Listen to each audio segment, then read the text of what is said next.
Good morning, everybody.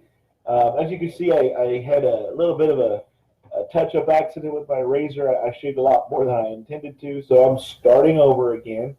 Um, and I like that idea of renewal, of beginning again. I couldn't shave the whole thing. I'd feel too much like a baby face, and quite frankly, my beard hides my fat face a lot. So thank you for your prayers.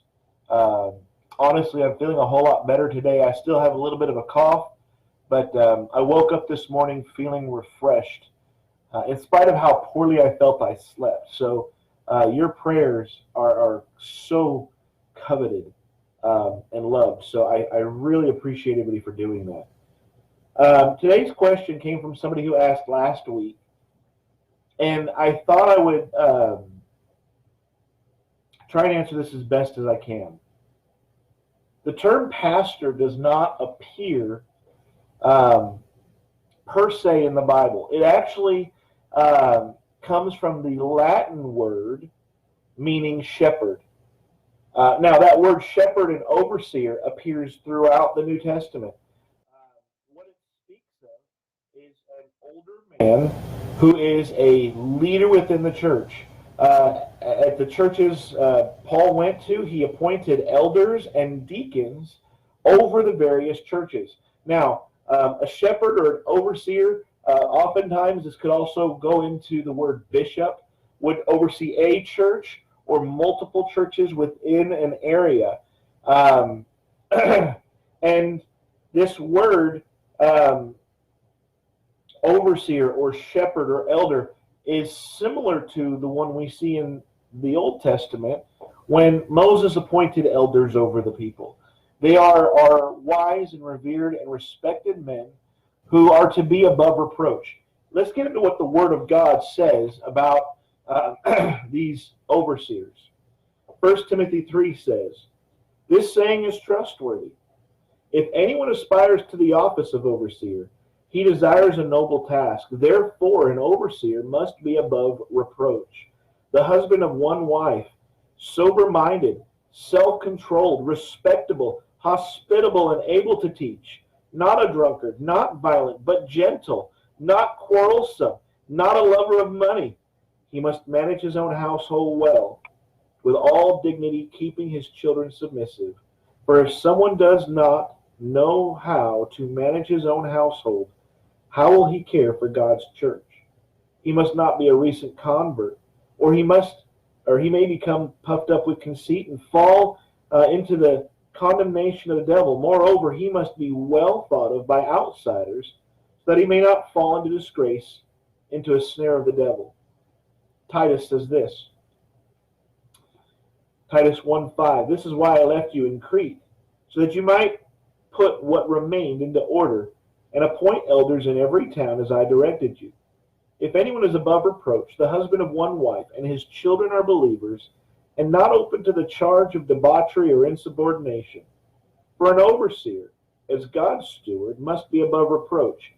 He must not be arrogant or quick-tempered, or a drunkard, or violent, or greedy for gain, but hospitable, a lover of good, self-controlled, upright, holy, and disciplined. He must hold firm to the trustworthy word as taught, so that he may be able to give instruction in sound doctrine, and also rebuke those who contradict it." I don't call myself a pastor. I don't believe I'm an elder. I have not been appointed that position. The role that God has given me is preacher and teacher and evangelist. That's my gifting.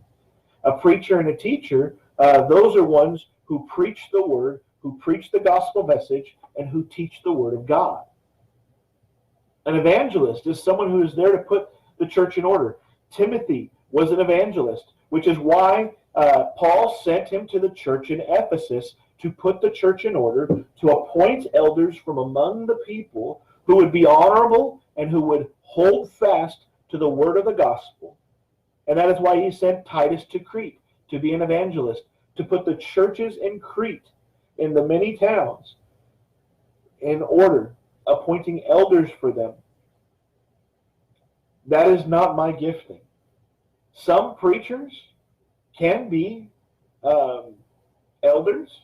Some have risen to that role of overseer.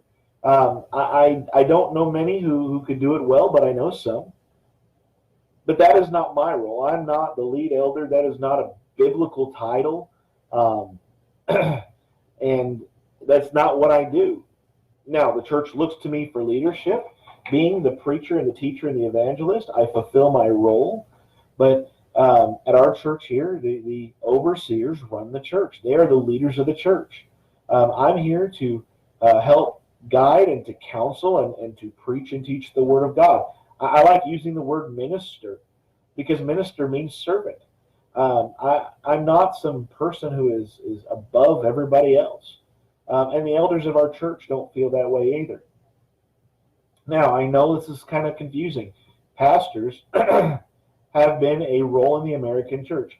I think that oftentimes there are many good men who are pastors of a church. They take on both the role as elder and as the preacher, teacher, evangelist. But the biblical definition goes back to the word overseer. The early church, the church of the New Testament, was led by elders. The preacher and the teacher and the evangelist was there to preach the word of God and to help the elders and assist them in keeping order within the church.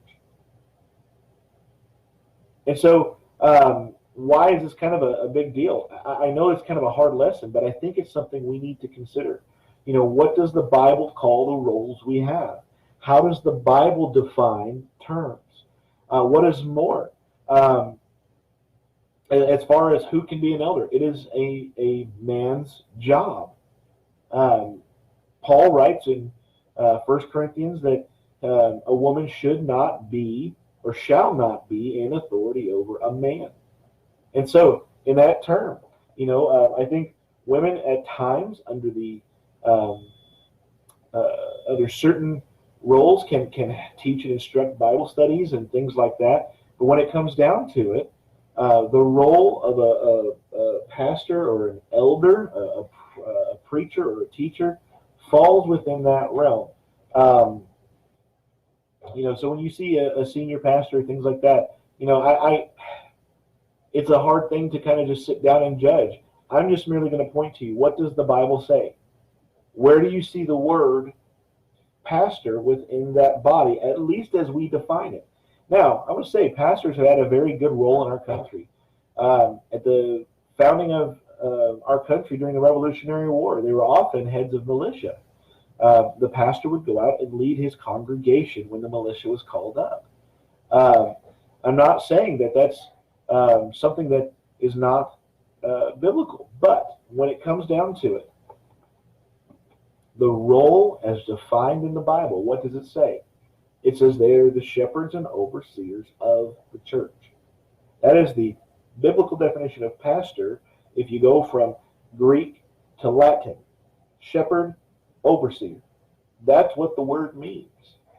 So I hope that helps. I hope that clarifies some things. Tell me what you think. Like, share, comment. But as always, what I'm going to ask you to do is, what does the Bible say? What does the Word of God say? How can we go to the living Word of God to answer our questions? That is where we need to hang out. That is where we need to be.